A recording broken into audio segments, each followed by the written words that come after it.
Hello and welcome to the Awaken Feminine podcast. I'm your host, Kaki Lee, a mindset coach and healer who's on a mission to share the love and wisdom of inspiring women from around the world who have gone through adversity and turned their pain into purpose. Today, I'm excited to share the love and wisdom of Alchemist and Accelerator of Human Potential, quantum healer Stephanie Koehler, who is joining me all the way from Mexico. Welcome, Stephanie. Welcome. Thank you for having me. Thank you so much for being on my podcast. I'm excited. Can I call you Steph? Because that's what I usually call you. Of course. Yeah. Awesome. So, Steph, before we dive into your journey, I really love for you to share with us what is your definition of an awakened feminine? Well, an awakened feminine for me is someone who is really willing and has the courage to forge her own way and to live her truth, truth coming from the soul, so capital T. And yeah, who just really lives and forges her own way. Yeah, I love that definition. Thank you for sharing that with us. And yes, I definitely, agree with that definition for sure. There's so many women out there who are too scared to forge their own way, and being that awakened feminine is really embodying that. Yeah, beautiful. So, Steph, I'll love you to start sharing with us your journey.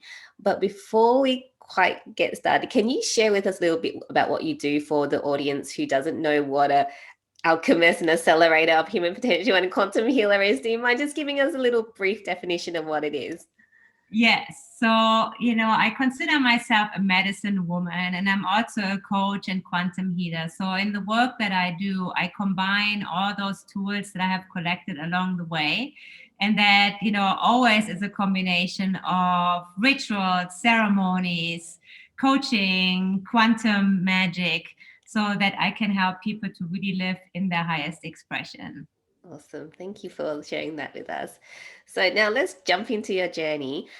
I really love to know what led you down this path of being, where you are now, this alchemist, human accelerator, accelerator of human potential, quantum healer coach.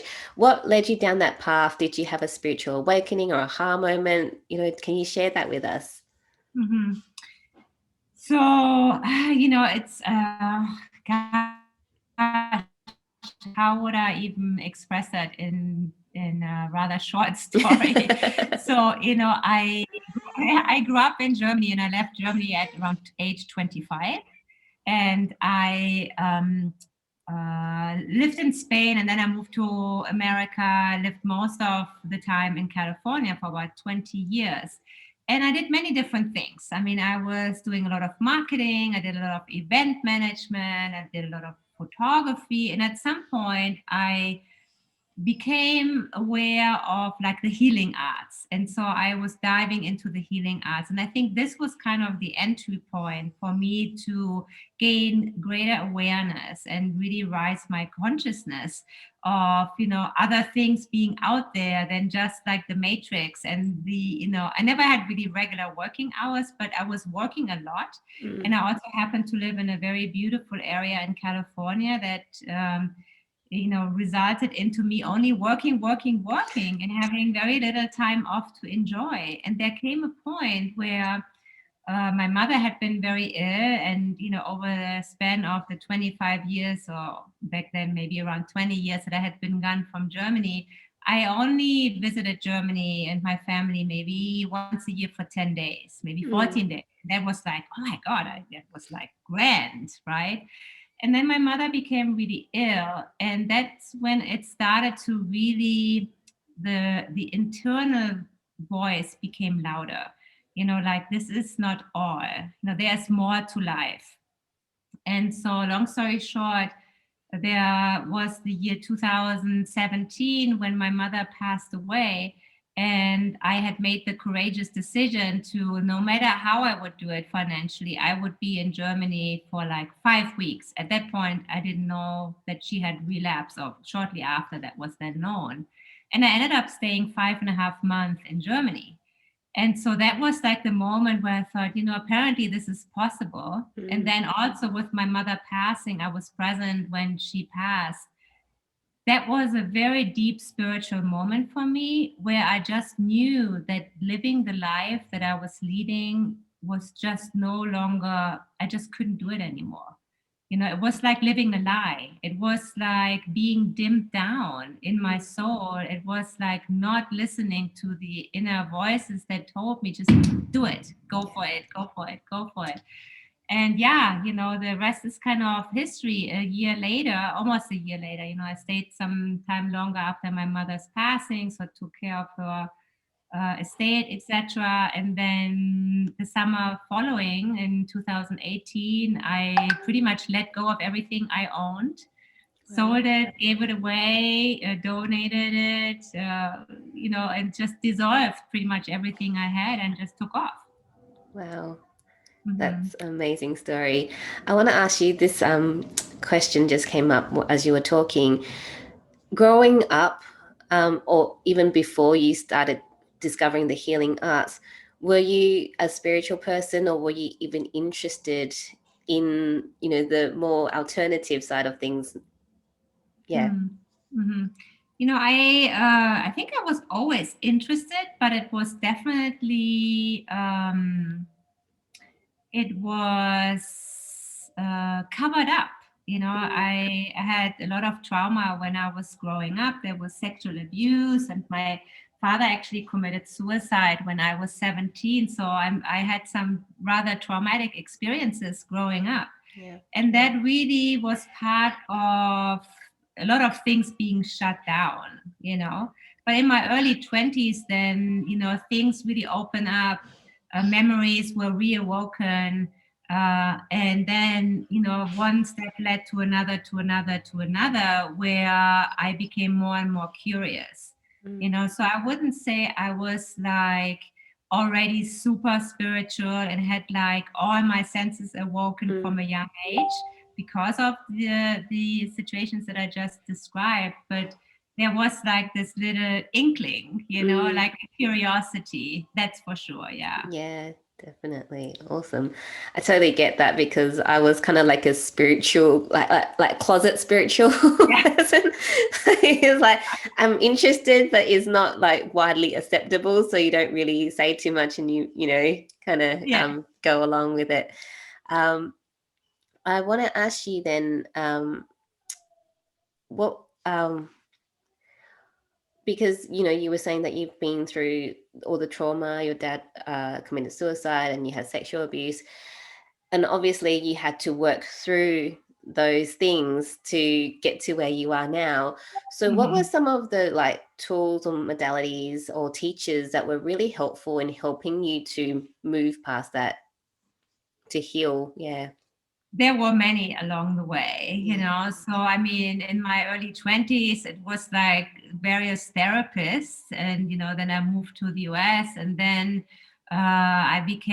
it was more the spiritual path. And I did like a year long priestess training, Mm, and, you know, even things like yoga, having amazing yoga teachers that were really, really spiritual, and yeah, mentors like that, you know. So there were many along the way, so I couldn't mm, just say it was just one or one yeah. modality. One came to the next, to the next, to the next, to the next. Yeah. So Mhm. now if you were to say be in a I mean, we all go through, ups and downs, ebbs and flows. So when you are in that, say, down moment, what do you do to help yourself get back up, I guess? Mhm. Yeah. Yeah. So funny enough, I was just posting something today. Oh, really? You know, I mean, Mercury is still in retrograde, and I had a few situations with people I know where I was just like, what is going on? You know, by the way, what you hear in the background is not true bombing, it's fireworks. You know, Oh, Mexico love to like celebrate all kind of things, all kind of saints, and they have like very loud fireworks. So what I what really really helps me is to ground myself. You know, so I really just right now I have a beautiful home that I'm renting, and there's a gorgeous garden, and there's some wooded areas right around the house. So just go and hug a tree or yeah. lie on the grass, you know, and really just be. And other things I love to do, well, there is meditation, of course, journaling, right? Sometimes it's really helpful for me when I get into a frenzy to really tend to writing it out, right? I'm really just asking, where do I feel it? What is it? What would it say? Things like that. And then, as you see in the background, I always like to buy myself flowers. That's like, it has become a really beautiful ritual for me that I do Mm. weekly. I go to the market and I buy like a humongous amount of flowers, have them everywhere in the Yeah. house, things like that. Yeah, nice. Thank you for sharing that with us. Mhm. I want to ask you to unpack a little bit. You said when your mother passed away, that was a profound moment that you really felt that spiritual connection. For those people who don't really know what um, spiritual awakening or like the spiritual connection is, do you mind unpacking a little bit about like what you felt or sensed at that time? Yeah, of course. So, as I said, my mother was very ill. She had a multiple myeloma, which is a form of cancer. And this year, when I was there for that many months, at some point it was clear that she was going to die. And my brother and I were the ones telling her that she Mm. was going to die. And she did within about a week. Wow. And so the time I was then staying at the hospital day and night, and really I was singing to her. I had like crystals everywhere and flowers everywhere. I was Yeah. like really decked out. I think she had a pretty good setup for the situation, Yeah. and really playing beautiful music and just being very present.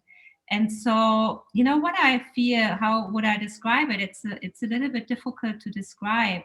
The moment when you know that someone whom you love dearly passes away, it becomes a um, almost like a time warp Mm. that is where time almost stands still. And when you in your bones know that it will happen in the next few minutes, it's a little bit, again, it's hard to describe. Mm. And so it is. And in the moment when somebody takes their last breath, for me, it was like a pure merging with spirit. I saw her, I felt her, and I could feel how spirit was done with this body, right? Yeah. And so, what for me a spiritual awakening also is really this pure awareness that we are souls having a human experience. It's not the other way around. Mm. It's not like we are human beings that are spiritual, Yeah. which is a profound different viewpoint. Mm. And it's not that I didn't know this before, I very much knew this before, but I felt it with every fiber of my being. And it felt like she had birthed me into this experience. And I now birthed her into the next realm. Wow. It was really coming full Yeah. circle. Well, that. Thank you for sharing that. That was really beautiful, and like I can feel feel it in my body as you were talking about it. That's Thank you for sharing that. That's Yeah, such a you're welcome. beautiful way to explain it as well. Like her birthing you, and then now you're birthing her into the next Yeah. And let experience. me just add one thing to that. And also, what happened after that is that I see and feel her in everything. I see her in a tree. I see her in the sky. I see her. I mean, it's divine consciousness. Yeah. It's pure consciousness, and that's maybe also an important part. What it means to me to have like a spiritual awakening. There is Mm. no separation. Yes, of course, I have moments where I'm deeply saddened and I'm sobbing because I miss her so much to just touch her. Yeah. But I feel her more even than I felt her before. It's very beautiful. Yeah. Oh, thank you for sharing that. Like Mhm. my eyes are tearing up, and I can't control it. I was like, oh, such a beautiful. Thank you for that. So, Mhm. Steph, I'd love you to share more of your love and wisdom with us. Was there a particular experience in your life that you've experienced where it really was very challenging for you, but led to your biggest breakthrough in terms of personal or spiritual growth? Hmm. Yeah, that's it's really it's such an interesting question. I think there have been many moments. I mean, those definitely that one was one Yeah. of them, right? And then I had other moments. I spent a good amount of time in the last several years in the Amazon, in the jungle of Peru. And, Mm, I was there in ceremony with some shamans, and I had a very intense situation there where, someone from the village that well, it wasn't really a village, it was a compound not too far away from a village, but very far from from the bigger city in the middle of the jungle, where someone was attacked by organ harvesters. And that was an extraordinary, I mean, it was a really, I think it was probably one of the most gruesome experiences that I had. And the person didn't die, but he was found, and it was like I don't need to go into the details. mm, It wasn't pretty. It was very intense, mm, and he actually died several times until we were able to bring him to a medical clinic. We revived them every time, mm, and those were moments in my life that were really defining in the sense of we have choice. Yeah, we have choice how we view the world. mm. And we have choice whether we go down the rabbit hole or whether we choose to stay in a higher vibration. Yeah. And at this moment, it was very clear to me that yes, both exist, dark and light. It has to exist. Yeah. And some of it is extraordinary, frightening, and also just something that I decided in that moment. Okay, I knew beforehand that something like this exists. I never knew that I would have such a close call to be in contact with that, Mm, and I don't need to go down the rabbit hole, yeah. right? So I'm not same like with say all the conspiracy theories. Mm, I know they exist, and I'm choosing to work in the light. yeah. So those are defining moments, very similar, very different from what I had described with my mother, but Mm. also very drastic. Yeah, no, definitely. Wow, that would have been a very intense experience to have. Yeah. So It was. yeah, definitely. I want to ask you, this just came up, like as you were there, I mean, obviously it would have affected you in some way, right? So how did you, I guess, get past it to the other side to not be so it will be traumatizing, right? So to get past that trauma of seeing what you saw.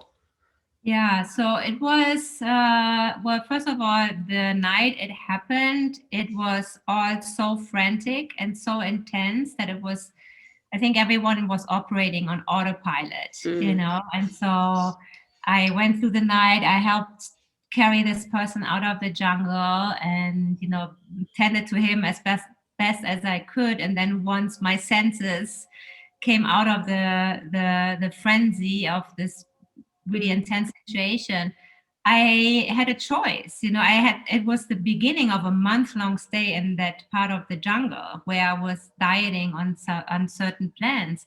And the thought was there, this is too dangerous. I'm actually leaving, yeah. right? And then I thought, no, actually, I'm not leaving. I'm staying right here. And Mm, I'm tending to what I said I would do. yeah. So it was that. It was a very much, it was an internal dialogue where I came to the conclusion that I'm not running away. Mm, And that chances that another attack would happen within the next few days, they were rather slim. mm, yeah.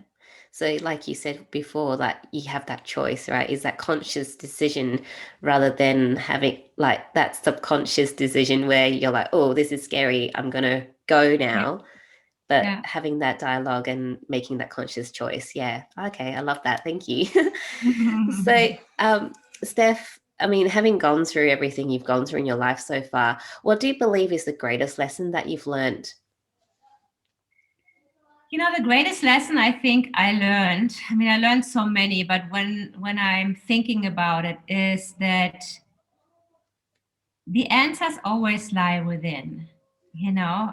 I mean, I'm definitely one who has sought answers from outside for a good portion of my life, Mm, whether it is to just not trusting myself enough, but trusting others more, or finding that they will have a more valid answer than I do, or, there's a course that I need to do, and because they say this, I have to do that, right? yeah. And the more I have walked this path, the more I have come to understand that yes, it is good to, gain new tools. And I still love having mentors, and I still love learning new things. I'm an insatiable learner. And it is totally and entirely up to me how I integrate that information and how I embody it.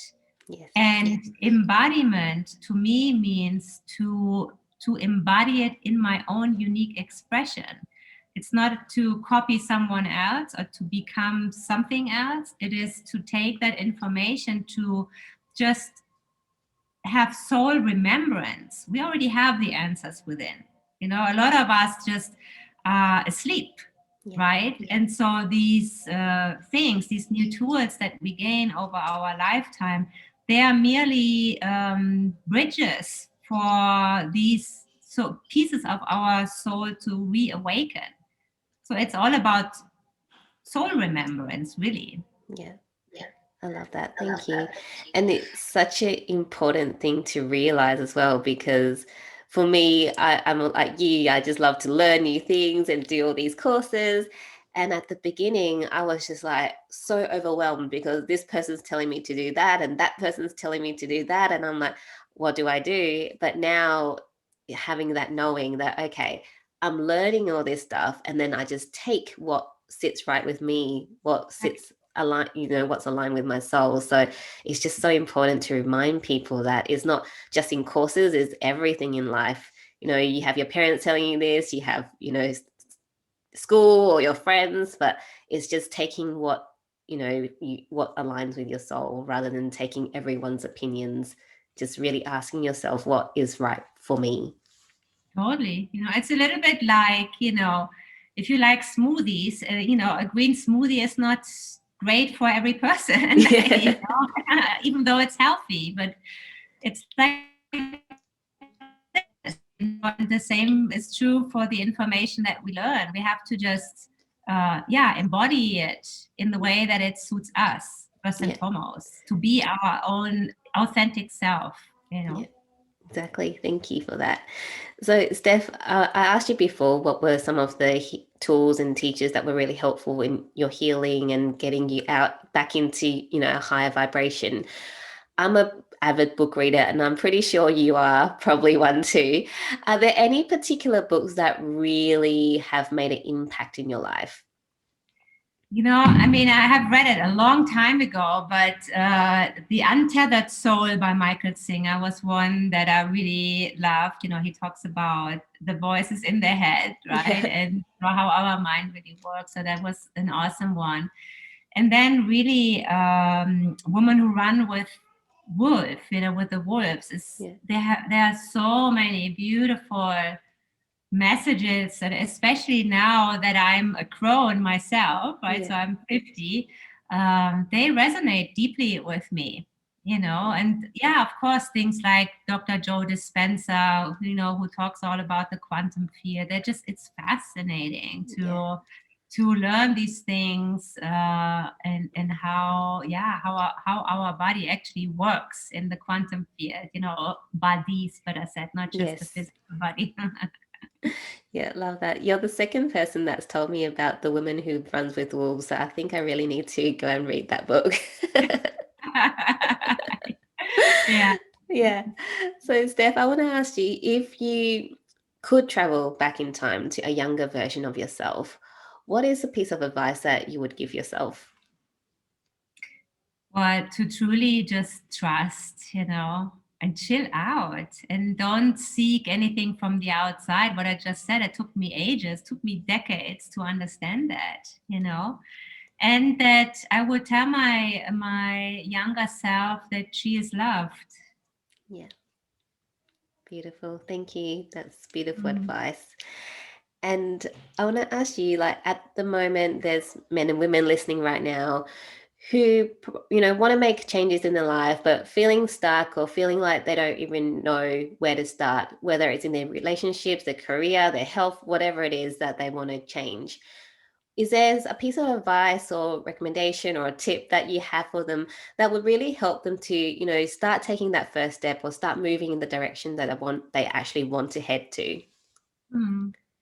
Well, I think what's really important is first and foremost, they have to choose that they actually want to change, right? I mean, we have these things, especially around the new year, where everyone has like the new year resolution, Yeah, and like day three comes around and it's all forgotten, right? yeah, So, self mastery and truly rewiring your brain and rewiring your reality has to do with commitment. And that means like a daily commitment, right? So, I mean, not to scare people, but it is the repetition that will change your life. And even just little things like, I don't know whether you know The Magic by Rhonda Byrnes, this 28-day gratitude journey. yeah, It's so beautiful. I mean, it's such a simply written book. And every day you tend to like a different part of your life. Sometimes it's about money, then it's about the body or a loved one, family, relationships that have been strained, perhaps. So many, many, many different areas of life.